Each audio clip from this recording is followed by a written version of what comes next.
विराट कोहली बहुत जल्द इंडिया छोड़ के बाहर जाने वाले हैं और पिछले 2 साल में 10,000 से भी ज़्यादा मिलियनियर्स यानी करोड़पति इंडिया छोड़ के बाहर किसी फॉरेन कंट्री में जा चुका है। अगर आप भी पूछते हो कि इससे हमें क्या फ़र्क पड़ता है तो ये वीडियो आप ही के लिए है, ध्यान से देखिएगा। वीडियो की रिसर्च के दौरान हमें जो पता चला वो बहुत ही शॉकिंग रिजल्ट है। इससे गवर्नमेंट को बहुत ज़्यादा फर्क नहीं पड़ने वाला। अगर कोई एक्चुअल में सफ़र करेगा तो हम और आप जैसे लोग हैं, क्योंकि इन्हीं जो कुछ गिने चुने हाई नेटवर्थ इंडिविजुअल्स है, इनके ऊपर ही देश का मैक्सिमम टैक्स बर्डन है और देश का जो मैक्सिमम वेल्थ है वो भी इन्हीं कुछ चुनिंदा लोगों के हाथ में ज्यादातर है। एक बहुत ही इंटरेस्टिंग रिसर्च किया गया था जहां पे कंपेयर किया गया कि टोटल किसके पास कितना पैसा है। तो मान लीजिए हमारा 140 करोड़ का देश है, इंडिया का जो टोटल जीडीपी है वो नियर अबाउट $4 ट्रिलियन है। जीडीपी पर कैपिटा कितना हुआ? $2800। चलिए अब इसमें से सिर्फ 2 लोग अडानी और अंबानी को हटा देते हैं, इनका टोटल नेटवर्थ है 200 बिलियन, हटा दिया तो अब जीडीपी पर कैपिटा कितना बनता है? $2700। अब जो डेटा है वो सच में हैरान कर देने वाली है कि अगर टॉप के जो 1% है उसको हटा दे तो ये जीडीपी पर कैपिटा डायरेक्ट 2700 से 1730 पे आ जाएगा, जो कि कभी नहीं होने वाला। Obviously it's hypothetical situation, but सोचिए कि इन 1% पे देश की पूरी जीडीपी कितना ज़्यादा डिपेंडेंट है। और बात और भी गंभीर हो जाती है अगर आप टॉप के 5% हटा दोगे, यानी जो 90% मैक्सिमम जो जनता है इंडिया के, उनका जीडीपी पर कैपिटा $1130 है, यानी एक गरीब से गरीब अफ्रीकन देश से भी ज़्यादा गरीब $1130 पर कैपिटा है। यानी सच्चाई में इंडिया के 95% लोग अफ्रीकन, कजाकिस्तान, नाइजीरिया से भी ज़्यादा गरीबी में जी रहे हैं। ये जो फेनोमेना है इसको HNI माइग्रेशन कहा जाता है, यानी हाई नेटवर्थ इंडिविजुअल्स माइग्रेशन। ये हालांकि शॉर्ट टर्म में उतना इसका असर समझ में नहीं आ रहा है, बट लॉन्ग टर्म में आगे चल के इंडिया की ग्रोथ जर्नी पे सबसे बड़ा रुकावट यही चीज़ बनने वाली है। और अगर कभी भी इस पर्टिकुलर टॉपिक को लेके, इस मुद्दे पे गवर्नमेंट को कुछ सवाल पूछा जाए तो हमेशा वो या तो चुप्पी साध लेते हैं या फिर जैसे उनको फ़र्क ही नहीं पड़ता इससे। अब हो सकता है कि या तो उनके पास इसका कोई जवाब है ही नहीं, या फिर हो सकता है कि उन्हें अच्छे से पता है इसका असर क्या हो सकता है। गवर्नमेंट ये चाहती नहीं है कि आप और हम जैसे लोग इस मुद्दे पे बात करें, क्योंकि ये एक ऐसा मुद्दा है जो देश को अंदर से खोखला बना सकती है। तो चलिए इस वीडियो में उस 3 की रीजंस के बारे में बात करेंगे जिसके चलते HNIs इंडिया छोड़ के जा रहे हैं और इस चीज को रोकने के लिए गवर्नमेंट क्या पॉसिबल स्टेप्स ले सकती है। चलिए पहले तो ये क्लियर कर लीजिए कि why only rich people wants to leave India. जैसे कि वीडियो का टाइटल है, तो क्या सिर्फ रिच पीपल ही देश छोड़ के जा रहे हैं?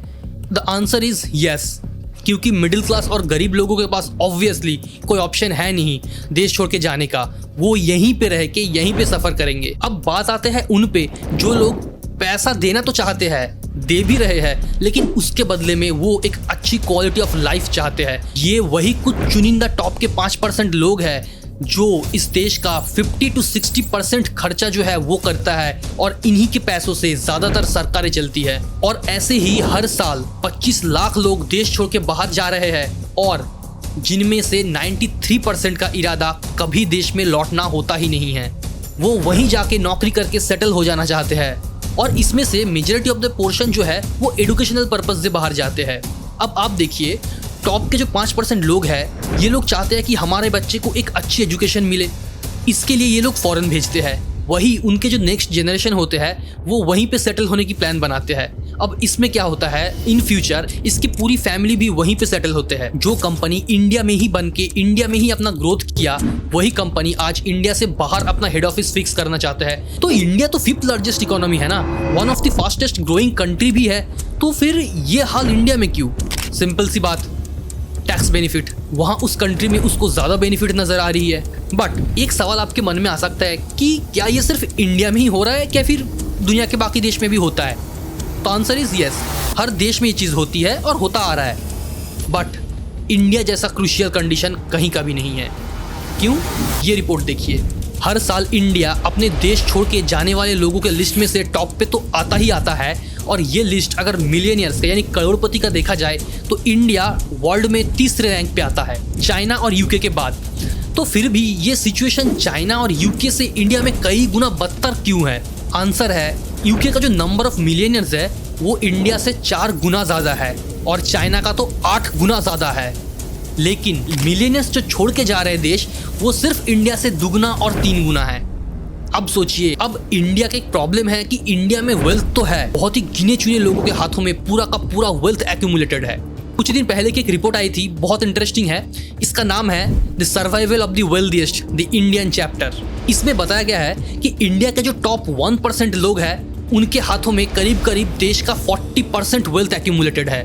और अगर टॉप के 10% को ले लिया जाए तो पूरे कंट्री का 80 to 90% वेल्थ इनके पास है। यानी बाकी के 90% लोगों के पास सिर्फ 10% संपत्तियां है पूरे देश भर में।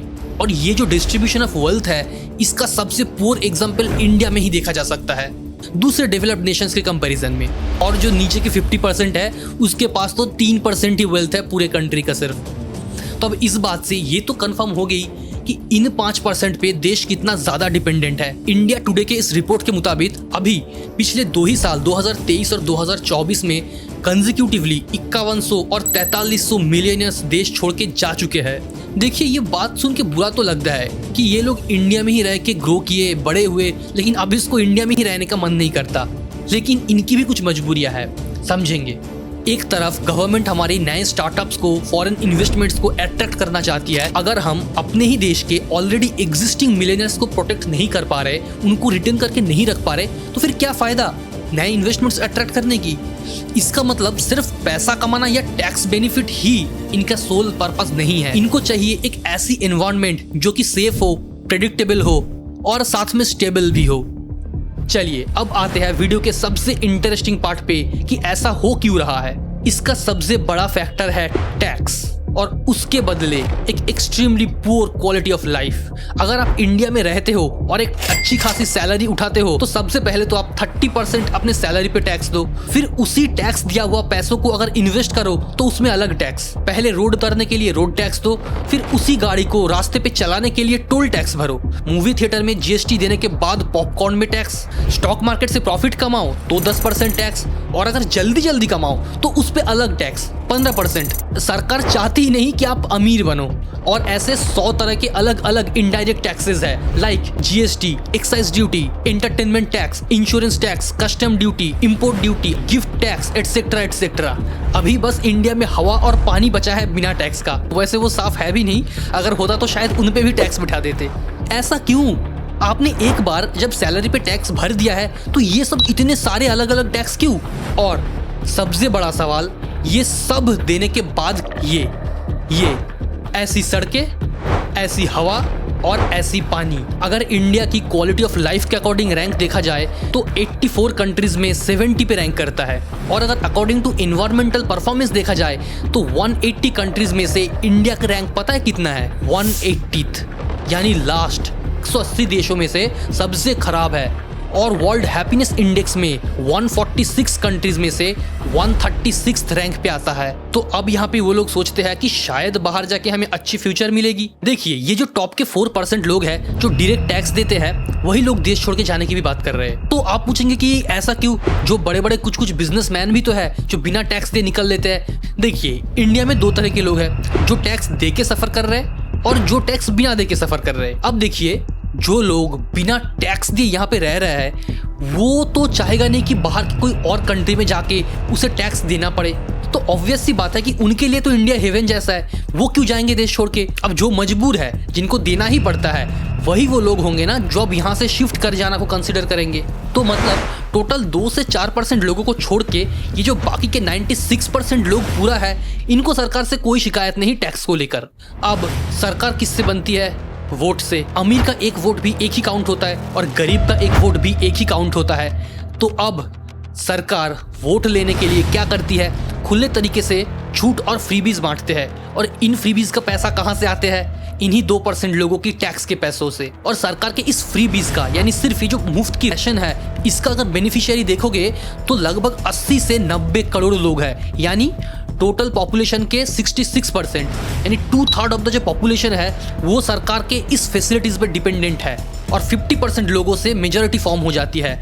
अब यहाँ से आपको ये बात तो क्लियर हो गया होगा कि क्यों किसी भी पॉलिटिकल पार्टी के मैनिफेस्टो में क्वालिटी ऑफ लाइफ को इम्प्रूव करने का या फिर उन टॉप के 2-5% को सर्व करने की बात होती नहीं है। किसी भी पॉलिटिकल पार्टी के मैनिफेस्टो उठा के देख लो, सबको सिर्फ रिलीजियन, कास्ट सिस्टम और फ्रीबीज की पड़ी है। क्वालिटी ऑफ लाइफ इम्प्रूव करना कोई चाहता ही नहीं है, कोई भी पार्टी नहीं।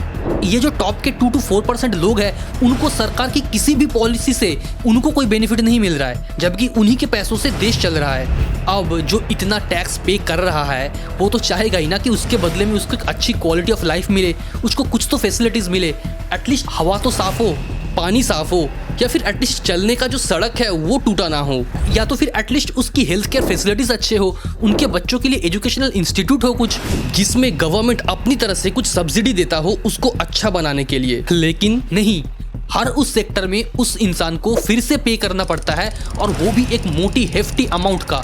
चाहे आप प्राइवेट हॉस्पिटल में जाओ, चाहे आप आपके बच्चों के लिए किसी प्राइवेट स्कूल में एडमिशन कराने जाओ, हर जगह लूट मचा के रखे है। आप पब्लिक ट्रांसपोर्ट यूज नहीं कर सकते हो, या तो वो कम्यूट नहीं है यार, है भी तो ओवर क्राउडेड है। अब इंडियन रेलवेज को ही ले लीजिए, अगर इतना टैक्स देने के बाद भी हर वो चीज़ के लिए एक इंसान को पे ही करना पड़ता है, तो फिर क्या फ़ायदा। यहाँ की दिक्कत पता है क्या हुआ कि हम लोग ना सरकार से सवाल पूछना ही छोड़ दिए, जबकि हमारी भलाई इसी बात पे है। अगर हम हमारी सरकार से सवाल पूछे, ना कि हम उसे डिफेंड करें। इंटरनेशनल मीडिया पे जब इंडिया को क्रिटिसाइज किया जाता है पुअर क्वालिटी ऑफ लाइफ के लिए, तो वो हमसे बर्दाश्त नहीं होती। क्वालिटी ऑफ लाइफ की बात करें तो मैं आपको पर्सनल एक्सपीरियंस शेयर करता हूँ। मैं खुद इंडिया के टॉप 2 शहरों में रह चुका हूँ, दिल्ली और मुंबई। क्वालिटी ऑफ लाइफ के नाम पे धब्बा है दोनों के दोनों शहर। दिल्ली की बात करें तो आपको पता ही है, वहाँ की पॉल्यूशन और रोड की ट्रैफिक, भीड़। और मुंबई में तो ऐसा आपको एक रोड पूरे साल भर में नहीं मिलेगा जहाँ का एक साइड खुदा ना हो। मेरे घर जहाँ पे है, मैं एक बहुत ही पॉश इलाके में रह रहा हूँ, फिर भी मेरे घर के सामने वाला रोड खोद दिया, और अभी भी इस वीडियो को रिकॉर्ड करते वक्त भी बाहर खुदाई चल रही है और कांस्टेंट। ये वीडियो मैं कैसे शूट कर रहा हूँ मुझे पता है। अभी भी अगर मैं चुप हो जाऊंगा तो आपको बाहर की आवाज़ें सुनाई देगी। और ये सिर्फ इकलौती हमारी कहानी नहीं, ये मुंबई की बहुत ही कॉमन स्टोरी है। हर जगह पूछो क्या चल रहा है तो पाइप बिछा रहे हैं। अगर मुंबई जैसे शहरों में क्वालिटी ऑफ लाइफ नहीं रहेगी तो फिर कहाँ रहेंगे ये। मुंबई तो बिलियनर्स कैपिटल है ना इंडिया का, वो भी तो इसी में रह रहे हैं। यही आवाज उनके भी कानों में जाता है, उनके घर के सामने भी यही चीज चल रही है। तो जाहिर सी बात है ना कि लोग यहाँ छोड़ के जाना ही प्रेफर करेंगे। और देखिए, ये मैं आउट ऑफ माई हार्ट कह रहा हूँ, मुझे इंडिया से बहुत प्यार है और मैं इस देश को कभी भी छोड़ के जाना प्रेफर नहीं करूंगा। और जैसे जैसे ये लोग छोड़ के जाएंगे ना, देखिए सरकार को देश चलाने के लिए बहुत सारे पैसों की जरूरत है, और ऊपर से ये फ्री के इलेक्ट्रिसिटी, चावल, राशन देने के लिए और भी ज्यादा।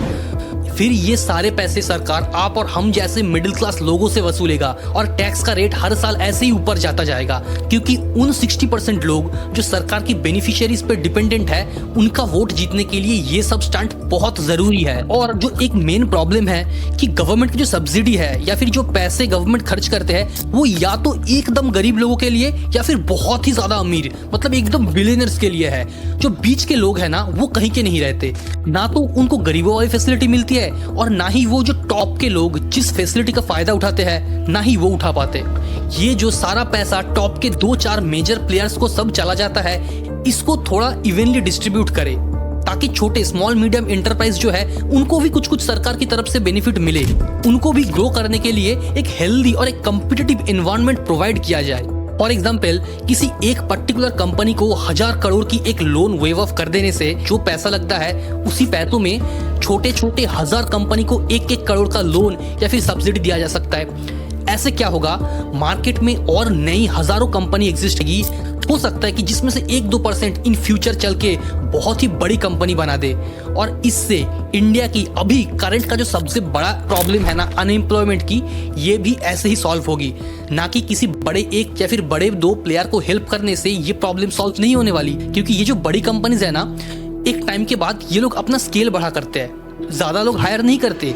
आप पिछले कुछ साल के रिपोर्ट उठा के देख लीजिए, इंडिया में ग्रोथ तो बहुत हुई है, इन बड़े कंपनीज का जो रेवेन्यू है वो 200-300% से इंक्रीज किया है, लेकिन जो कॉमन जो सैलरी का स्केल है, वो स्लैब है, वो 10% से भी नहीं बढ़ा। चलिए अब लास्ट में आपके लिए एक सवाल है, अगर आपको दो ऑप्शन दिया जाता है, या तो आपको एक इंडिया से भी ज़्यादा सेफ, सिक्योर और स्टेबल कंट्री में सेटल होने का मौका मिले, तो क्या आप इंडिया छोड़ना चाहोगे?